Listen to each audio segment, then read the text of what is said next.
자, 인문예술 3강입니다. 자, 르네상스 이후에 어떤 수백 년 동안 서양 미술에서 회화는 미술을 얘기하는 거겠죠? 자, 미술을 자연을 비추는 거울에 비유해서 사실적 재현을 회화의 어떤 근본으로 간주를 했단 말이야. 자, 그러나 19세기 이후에 들어 카메라가 등장을 합니다.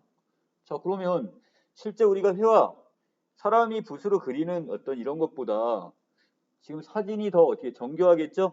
그렇다면 이것이 더 현실을 또 더 재현의 능력은 훨씬 회화를 뛰어넘게 될 겁니다, 지금.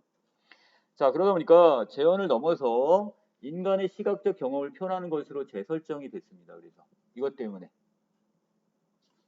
자, 그래서 회화 자체가 예전에는 그냥 사실적 재현이라는 것이 목적이었다면 거기에서 사진이 나오면서 사진 기술이 나오면서 자, 회화가 지금 목적을 바꿔버렸어요.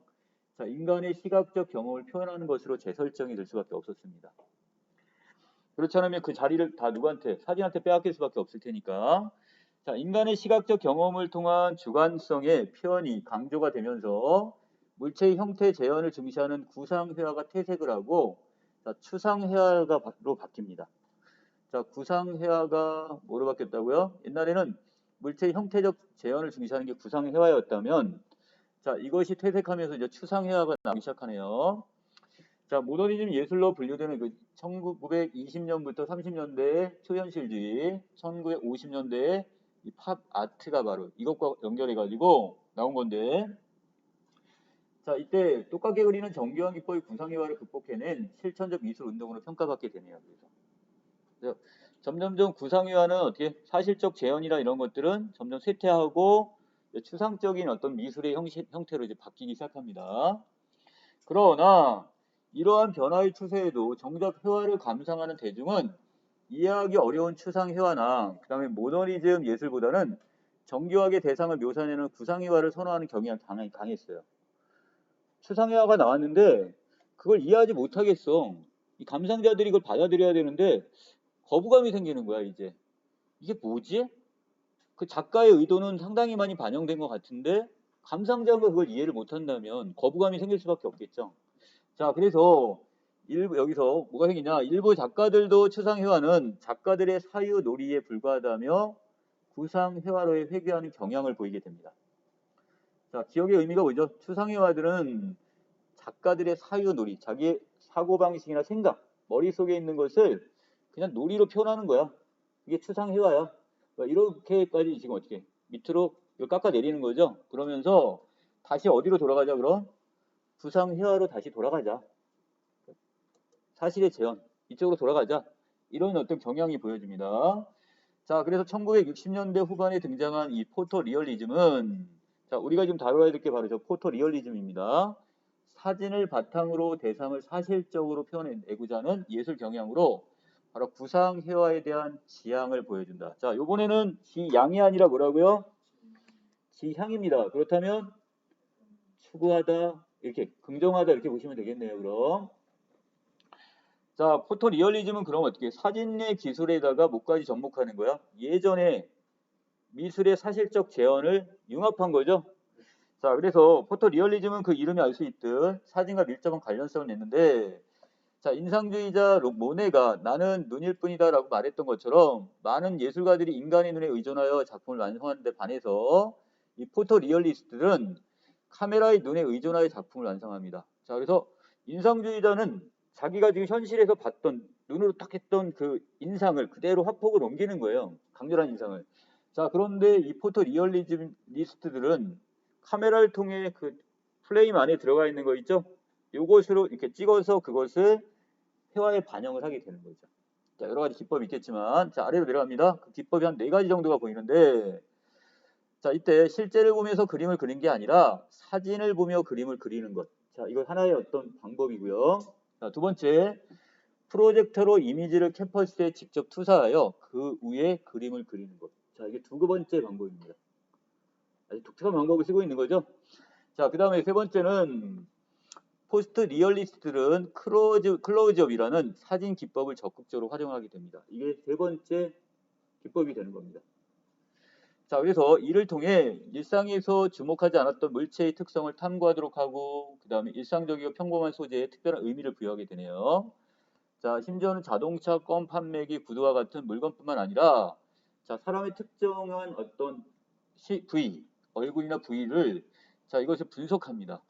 자, 그래서 여기 대표적인 사진 작가인 클로스는 사람의 얼굴을 클로즈업 해가지고요. 자, 그래서 머리카락, 모공, 솜털, 미세한 주름까지를 그대로 갖다 담는 거예요. 이거 앞으로 확 당겼겠죠? 그 피사체를. 자, 밑으로 내려보시면 니은입니다. 그는 사람의 얼굴을 클로즈업하여 그린 그림을 초상화가 아니라 머리라고 부르고 사진은 한편의 시처럼 신비로움을 자극한다고 말합니다. 자, 사진이라는 것 자체를 하나의 신비로움을 자극하는 어떤 매개체로 보고 있네요. 자, 그럼 다음 문단입니다. 이 포토 리얼리스트들은 사진을 이용해 그리는 그림이 과연 예술 작품이냐는 반문에, 야, 그게 어떻게 예술이야? 그 사진 찍어가지고 갖다 그냥 거기다 끄적끄적 하는 거 아니야? 이렇게 거기에 대해 반문을 하면 거기에 대해 뭐라고 답을 하냐? 이렇게 얘기를 합니다. 화가가 사진을 참조한다고 할지라도 회화, 그 미술의 선이나 공간, 움직임 등에 대한 분석과 표현력은 누구? 화가의 경험에서 나온 거 아니냐? 이렇게 반문을 하는 거죠. 자, 그럼 달리 이야기하면 바로 거기에 뭐가 들어가는 거야? 화자의 경험, 주관성이 충분히 의도가 어떤 개입이 됐기 때문에 그것도 하나의 예술 작품으로 볼 수 있다고 하는 겁니다. 자, 밑으로 내려가서 그 화가의 이런 창조적 능력에 좌우된다는 거. 자, 실제로 포토 리얼리스트인 블랙웰은 나는 사진기가 아니다 그랬으니까 사진가는 그냥 있는 현실만 찍을 뿐이에요. 그런데 거기에 뭐 작가의 의도가 반영이 된 거니까 사진기 이상이 넘어가는 거죠. 작가의 주관성이나 여기 개입할 수 있으니까. 실제로 그 밑에 에스테스는 그림을 그릴 때 가보지 않은 장소를 찍은 사진은 결코 이용하지 않는다고 했으니까 이것도 바로 화가의 경험. 이것이 바로 어떻게 되는 거야? 그 작품에 반영이 된다는 얘기네요. 자, 밑으로 내려갑니다. 자, 이 에스테스는 전통 회화의 리얼리즘에 추구했던 원근법을 활용하지만 각도를 달리 찍은 여러 장의 사진을 동시에 참조해서, 자, 네 번째입니다. 다시점적인 요소를 가미함으로써 회화의 비현실적인 세상을 표현해냈다. 자, 이것이 또 하나의 기법이 되겠네요. 자, 여기서는 다시점적 요소가 보입니다.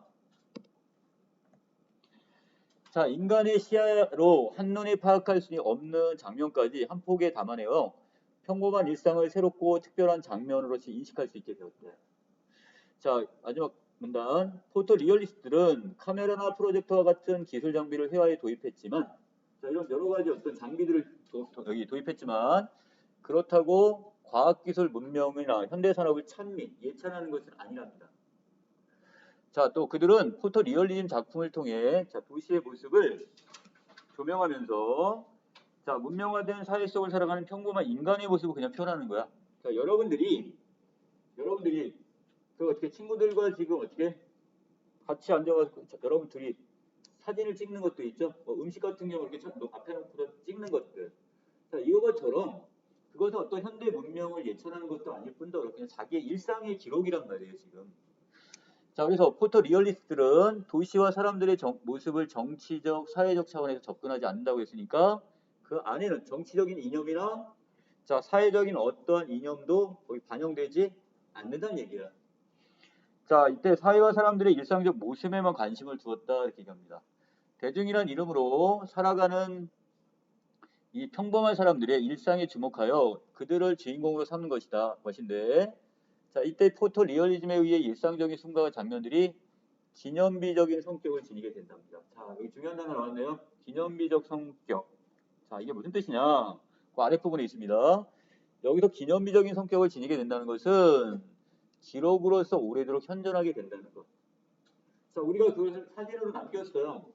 내가 언제든지 이런 일이 있었나? 그리고 내가 어떻게 하는데 옛날 카메라에 어떤 저장되어 있는 것을 이렇게 쭉 보면서 그때 것을 다시 소환해낼 수가 있는 거죠. 그렇다면 바로 오래도록 기록을 남겨서 오래도록 그것이 현재 존재하게 만들어주는 거죠. 자, 즉 포토 리얼리즘은 사실적이면서도 비현실적인 방식으로 일상을 정지된 시간 속에서 영원히 현존하게 함으로써 평범한 삶이 지니는 가치를 인식하게 한다고 볼 수 있다. 이게 바로 의가 되는 거죠. 그래서 전체적으로 자, 다시 내용 요약하면 자, 르네상스 이후의 회화는 사실 재현이었는데 19세기 카메라가 등장하면서 어떻게 됐다? 이 재현이라는 것이 이걸 넘어선 바로 뭐가? 바로 새로운 추상적인 자, 이런 회화들이 등장을 하기 시작합니다. 대표적인 게 초현실주의 팝 아트 같은 건데 자, 문제는 지금 어떻게 시간이 지나면서 이 추상적인 어떤 이런 회화에 대해서 이제 거부감이 생기는 감상자들이 생겨났어요. 이 사람들에 의해서 다시 언제 그런 옛날로 다시 돌아가는. 하지만 옛날 그대로 돌아가는 게 아니라 바로 뭐? 바로 여기는 1960년대의 그 포토 리얼리즘과 같은 자, 사진을 어디로 가져오는가? 사진의 어떤 그 기술이나 아니면 사진 자체를 회화로 이렇게 옮기거나 또는 여러 가지 장치를 통해서 여러 장면을 찍은 다음에 이것을 입체 형태로 해갖고 다시점으로 이것을 같이 어떻게 표현을 하는 겁니다. 자, 그래서 그 아랫부분에서요, 지금 한 4가지 정도의 어떤 기법이 있었고요. 자, 그리고 여기서 뭐 클로스나 그 다음에 여러 이런 사람들이 어떤 아주 이상한 어떤 작업을 하는 부분. 하지만 어떤 사람들은 이런 포토 리얼리스트들에 대해서 야, 그게 무슨 미술 작품이야? 이렇게 반문할지 모르지만 그 안에는 자신의 경험과 주관이 의도가 반영이 되어 있기 때문에 그 예술이라고 할 수 있다. 이렇게 주장을 하게 되는 거고. 자, 그 다음에 이때 우리가 이 포토 리얼리스트들이 사용하는 이 카메라 프로젝트는 상당히 어떤 기술적인 장비라 할지라도 자, 그렇다고 이 사람들이 이런 과학이나 그다음 현대 산업 이런 것들을 여기서 예찬할 생각은 없대요. 자, 이 사람들의 목적은 뭐가 되는 거예요? 그 아래 부분이죠. 바로 이 평범한 인간의 모습을 기록으로 남기는 것. 자, 이걸 우리는 기념비적인 성격이다 이렇게 얘기를 했습니다. 자, 이렇게 함으로써 결국 일상을 정지된 시간 속에 영원히 현존하게 함으로써 평범한 삶이 지니는 가치를 인식하게 하는 이런 의의를 갖게 된다는 거죠. 자, 여기까지 내용입니다.